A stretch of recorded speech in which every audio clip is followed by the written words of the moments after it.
called agility.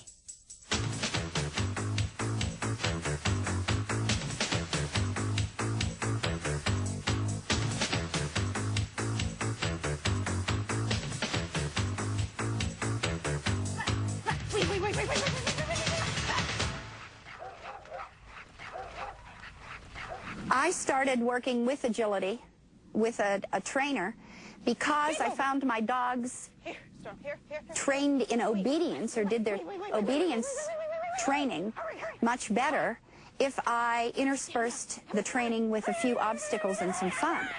Training needs to be fun, because to get a dog to work, an intelligent dog to work, you have to use motivation.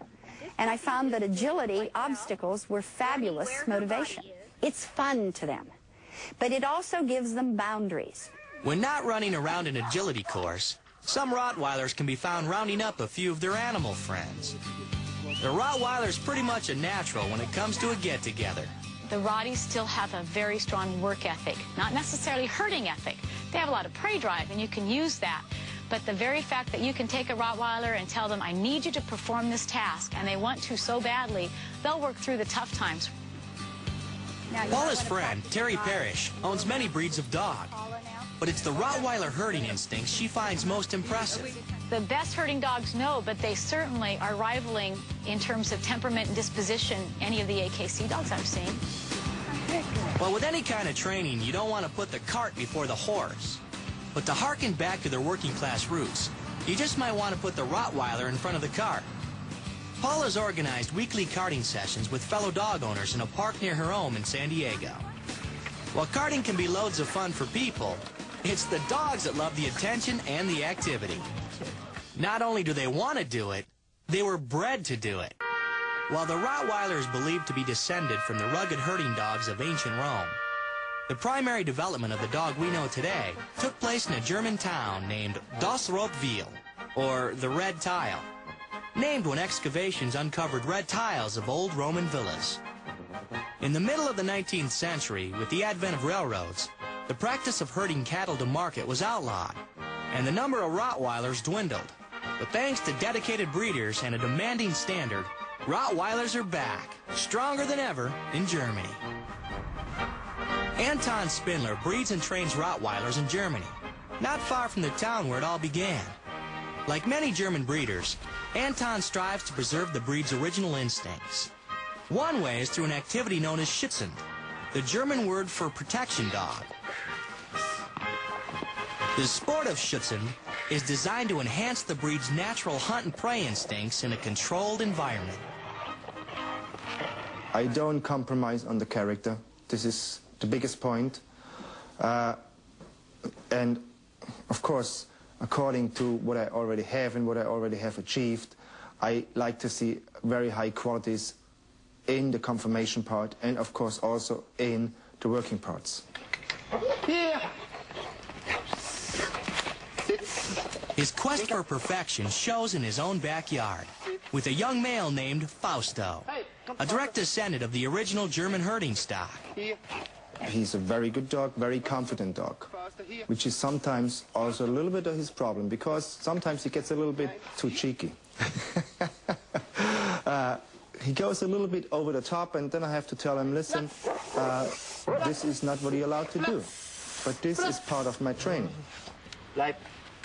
Despite his pupil's adolescent antics, Anton thinks Fausto has the potential to be a champion performer, as well as an excellent specimen of the breed. But for Anton, Rottweilers are more than just nice to look at. They're a lifelong commitment. Whether in Germany or the United States, one point Anton is adamant about is the owner taking responsibility for the dog and its training. If you buy a Rottweiler, you have this dog for 8 or 10 years.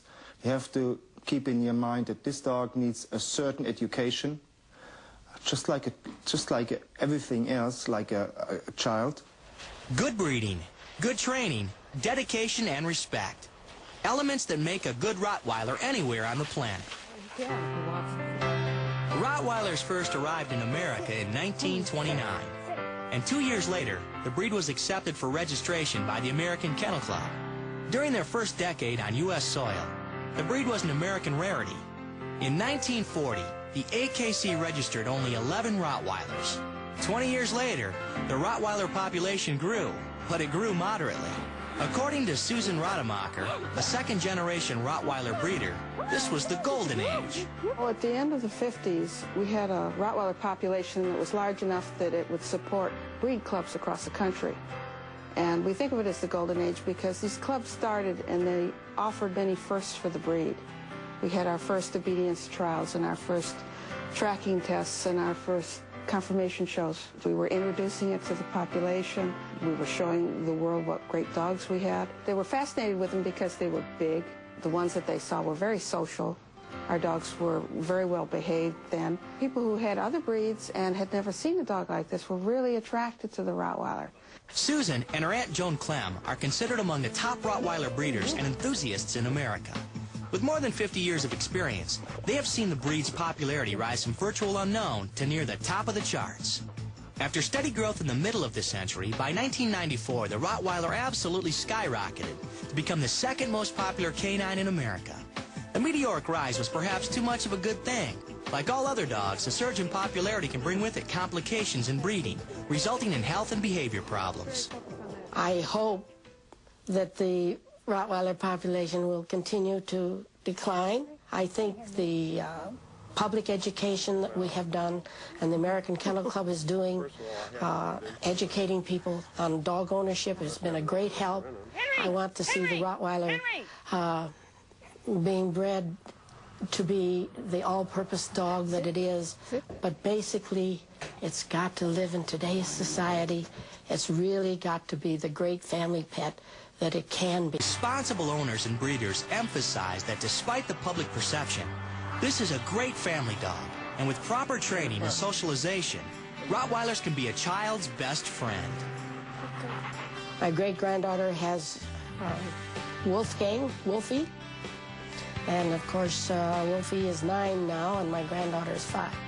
They are so bonded that he goes into her bedroom at night, and he usually sleeps there.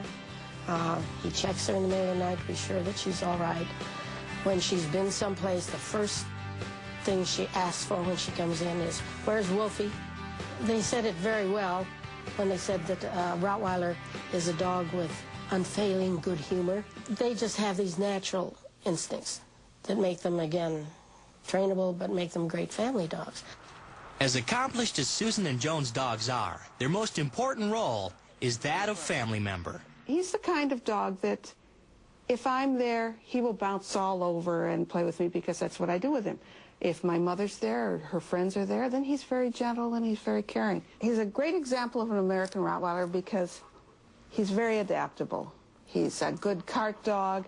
If I ask Henry to do something new, he does his darndest to do it. He's very social. I can take him anywhere. There's no doubt that the Rottweiler is among the most versatile of dog breeds. But what about the bad dog reputation that went along with the increased popularity?